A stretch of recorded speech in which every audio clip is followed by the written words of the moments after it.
Kamu tahu nggak, apa beda bad boy berkualitas sama bad boy yang fake? Bad boy palsu, cowok PK.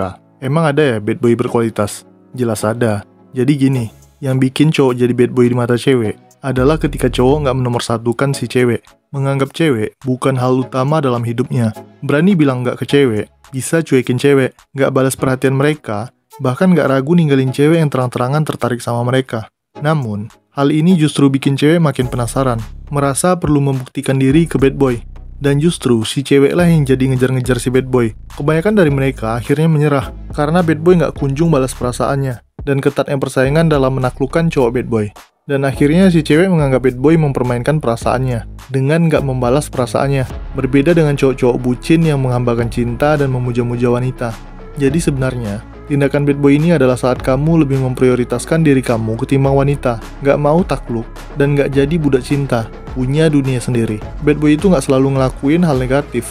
Ada juga kok cowok berkualitas yang dianggap bad boy karena sudut pandang beberapa orang tertentu. Bertolak belakang sama bad boy palsu, yang sebenarnya fucek boy, cowok PK yang paham psikologi wanita, dan menggunakannya untuk memanipulasi cewek, yang bertujuan supaya bisa menang banyak dari cewek. Nggak peduli kalau itu bisa menghancurkan mereka, dan merusak masa depan wanita. Oke, yuk kita bahas perbedaan bad boy berkualitas sama bad boy palsu, fucek boy atau sering disebut cowok PK, yang pakai cara-cara kotor buat memanfaatkan wanita dan mengambil keuntungan pribadi. Nomor 1, prioritasnya. Bad boy berkualitas memprioritaskan dirinya. Dia fokus sama dirinya sendiri. Tujuannya agar dirinya jadi lebih baik. Bad boy palsu memanipulasi perasaan cewek. Tujuannya buat dapetin cewek. Bad boy berkualitas itu memang cuek ke cewek, karena memang sibuk. Mereka memanfaatkan waktunya untuk hal yang lebih produktif, seperti olahraga, fokus sama kerjaan, belajar skill baru, dan ngelakuin hobinya. Kesehariannya dipenuhi dengan kegiatan-kegiatan positif. Wajar kalau dia nggak bisa fast respon balasin chat. Dia bakal balas saat ada waktu. Kalau saat kebetulan kosong, balasnya cepat. Kalau di saat sibuk, bakal slow respon.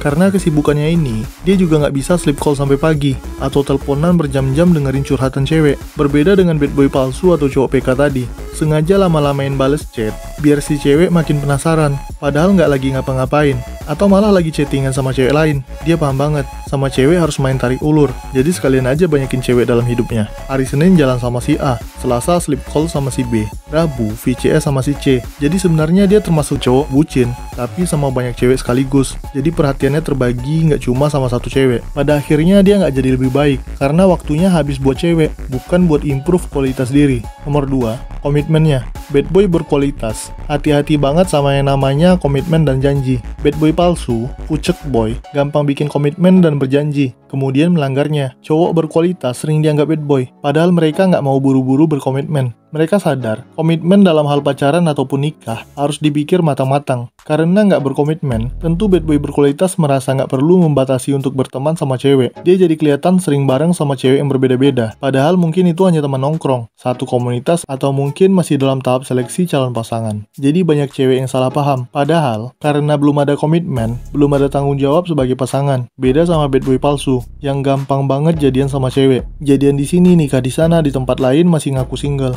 Pacarnya banyak, dan mungkin istrinya juga ada. Dan dia ngerasa bangga dengan hal itu. Yang nggak dia sadar, dia udah jadi pembohong yang melanggar janjinya sendiri, mempermainkan perasaan wanita, bahkan bisa ngerusak masa depan mereka. Ini ada hubungannya dengan poin selanjutnya, yaitu nomor 3, punya batasan moral dan etika.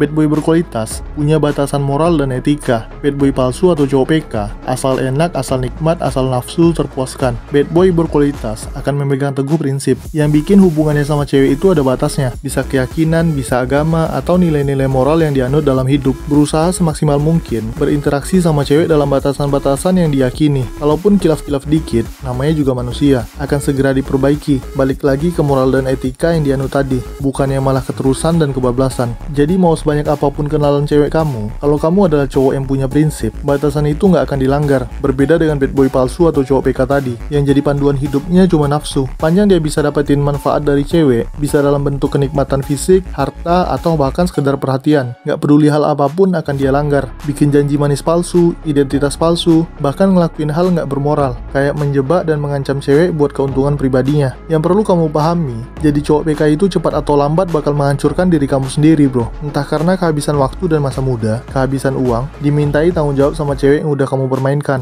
dipermalukan, atau bahkan kena penyakit mematikan. Bahaya kan, bro? Jadi udah paham kan perbedaan cowok berkualitas yang sering dianggap bad boy, yang saya sebut bad boy berkualitas, dengan bad boy palsu, cowok PK yang cuma memanfaatkan cewek buat keuntungan pribadinya. Pertama, prioritasnya. Bad boy berkualitas, prioritas utamanya dirinya sendiri, cuek ke cewek, minim perhatian karena dia memang sibuk sama hidupnya, bukan sok jual mahal. Kedua, komitmennya. Bad boy berkualitas, gak sembarangan bikin komitmen ke cewek, pergaulannya memang luas, makanya sering dikira jalan sama cewek yang beda-beda. Ketiga, punya batasan moral dan etika. Bad boy berkualitas, punya panduan moral dan etika yang jelas, bisa agama, keyakinan, atau prinsip hidup. Dan sebanyak apapun dia jalan sama cewek, dia gak akan melanggar prinsipnya tadi. Tetap semangat, bro. Salam high value.